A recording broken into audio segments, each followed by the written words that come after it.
As one chapter ends, another begins. And as one life ends, a legend is born. The year is 1972. After the release of Way of the Dragon, Bruce Lee wanted to initially relax a bit before moving on to his next project. However, he then caught word that his good friend Kareem Abdul-Jabbar was in Hong Kong on a trip. Lee immediately got in touch and asked if he wanted to film a fight scene together. The two spent a week choreographing, sparring, and shooting what would be the most integral scene in Lee's newest project. That project being Game of Death. There was no real script at this point, only a rough outline of what the story would be, with Bruce knowing that he would need to work in this fight scene he had just filmed with Abdul-Jabbar. He soon sent calls out to other friends of his to film fight scenes, calling down Inosanto, an expert in the Filipino martial art of eskrima. Things continued in this matter, with Lee next filming a scene with 7th degree Hapkido black belt Shihan Jury. With the filming and choreography being so intense a process, the jury proclaimed he would never work with Bruce Lee again. Rather a tragically ironic thing to say. Production paused as Bruce Lee went to work on his big break in the West with Enter the Dragon. But unfortunately, Game of Death would never be finished from its original intent, as Bruce Lee died on the 20th of July, 1973. Mere weeks before Enter the Dragon was due to be released. With its star dead and only 27% of the film being shot, the people at Golden Harvest and Raymond Chow had a dilemma on their hands. Lee's star power had skyrocketed as a result of Enter the Dragon's release, coinciding with its larger-than-life star suddenly and unexpectedly going out. Bruce Lee had gone from a famous actor, stuntman, and martial artist to a household name, an undefeatable legend. And despite his death, people still wanted to see Bruce Lee on film. Until finally, in 1978, using body doubles, clever editing tricks, and some B-roll they had on hand, Game of Death was released. But hold on a minute.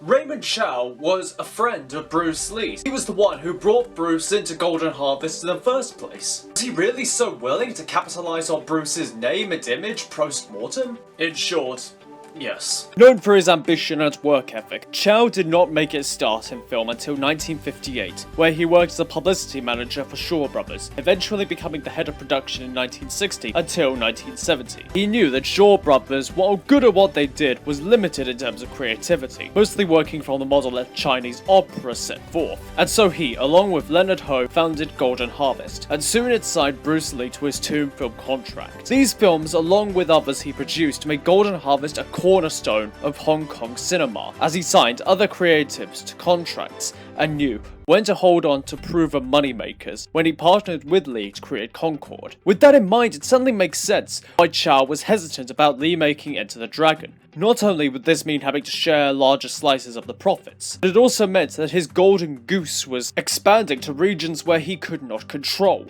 Over his career, Chow had built a film kingdom. It was fortunate then that for the time being, Bruce was going to continue making films in Hong Kong until his sudden passing changed that. You had one last golden egg to give.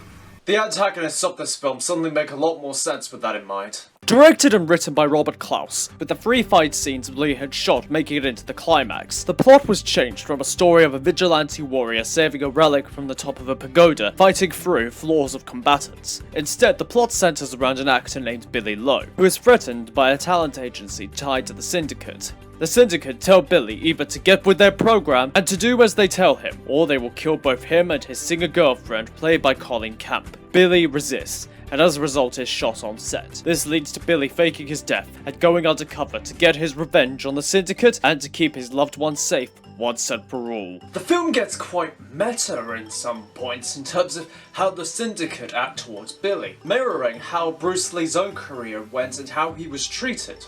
It is no secret that Bruce Lee changed the game in terms of how martial arts films were shot in Hong Kong, with there being resistance to this new form of action. And Bruce's leaving of Golden Harvest after Fist of Fury to create Concorde with Raymond Chow would undoubtedly have created further friction. There's a macabre sense about how the film world pressures the main character, echoing to how Lee basically emaciated himself in the pressure to perform and keep his career going upwards, as well as drawing stark reminders to the reported growing of paranoia Lee suffered in the months preceding his passing, as he became unsure of who to trust after his meteoric rise to fame. But it's in the scenes where Billy fakes his own death that are the most poignant. The mafia-like villains digging up the corpse of Bruce Lee seems rather appropriate in a film where his likeness is used to sell tickets. Perhaps this was a piece of commentary from Robert Klaus, who had worked with Bruce Lee on Enter the Dragon. Perhaps he felt uncomfortable with how this film, and Raymond Chow especially, were treating Bruce Lee himself. This film has a real air of sadness to it, with the film's soundtrack featuring a slow song of longing, the showing of archive footage of Lee's funeral, the full effects of grief displayed by the protagonists, and a sort of rebirth being showcased as Billy becomes a vengeful spectre to his enemies. There were many on this film who had either worked with Bruce Lee before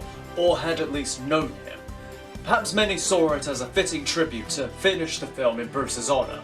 Whether a cash grab or a loving tribute, the film does highlight the magnitude of Bruce Lee's effect on the people around him as well as his presence, sometimes by its very absence. Watching Bruce Lee was never a dull moment, whether he was kicking ass or enraptured in conversation. It felt wrong to turn away from him. And this film, in trying to imitate that feeling, shows how irreplaceable it is, especially in the scenes where they do use footage of him.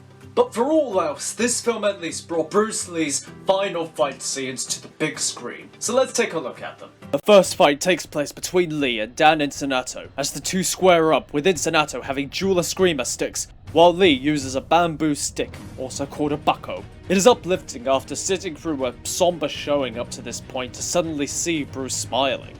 It was Inosanto who in 1964 had introduced Lee to his most famous weapon, the nunchucks, and had shown him some of the basics of Eskrima, not thinking much of this at the time, until the two met again in 1972, and Lee explained what his thoughts were on the demonstration, and showing for himself what he would do as the result of his own experimentation and ad-libbing. Only for Inosanto to tell Lee that what he had done was a highly advanced Eskrima technique. This exchange, as recounted by Inosanto years later, illustrates what Lee wanted to emphasize in his film, imagination trumping tradition. Lee immediately delivers a strike to the face before dodging free from Inosanto. Lee whips Inosanto in the wrist, disarming him of one stick and making the fight more even, as it seems more so that Lee is toying with Inosanto, with that sort of glint in the eye a teacher would have during a dialogue, needling you to figure out the answer yourself. The fight then progresses to nunchucks, with Lee first attempting to hit with reverse grip, before connecting a blow on the recoil. A shin kick and a chamber strike for Lee, but Inosanto retaliates with a connecting blow. Lee hits Inosanto's wrist, a common occurrence in weapon sparring, before delivering a roundhouse and a dragon tail kick. The two trade nunchuck spins and tricks before Lee sends Inosanto a kick combination, with the vignette ending with Lee using the nunchucks to break Inosanto's neck. Be careful not to choke on your aspirations, Dan Inosanto. As the fight moves to the next floor, we see Chi-Hon Joy waiting to be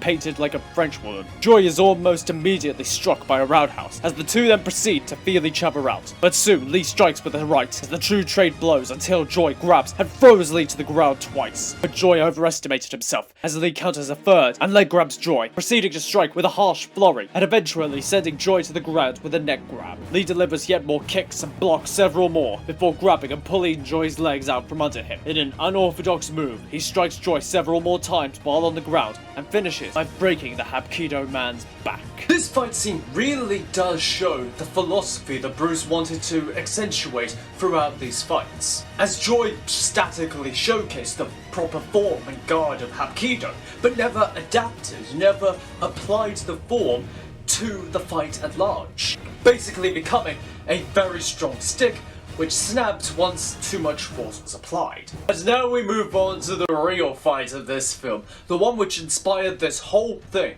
Bruce Lee versus Kareem Abdul-Jabbar. Lee moves to strike at the sitting contender, but KAJ easily front kicks the dragon away. This was the first scene that was filmed, and so it was the first time that Lee wore the iconic yellow jumpsuit. According to the costume designer Andre Morgan, it was a practical decision made so that the footmark left by Jabbar would be clearly seen. It really is fun to sometimes see just what legendary things are just put together by accident. There are no accidents. The nods to David and Goliath are striking, as KAJ delivers a surprisingly fast combination to Lee. But Bruce decides to even the odds by performing a scissor kick to the foe, but KAJ still has the reach advantage, so Lee gets in close with a shin kick, body blow, and uppercut combo. Lee continues in this vein as he throws a series of strikes, punctuated with a clean roundhouse. But one punch from KAJ sends Lee flying, really does seem like an underdog fight as Lee throws everything he has towards this seemingly unstoppable juggernaut. An interesting take considering who we're talking about and when. But it looks like the fight will end badly as KAJ tries to skewer the dragon.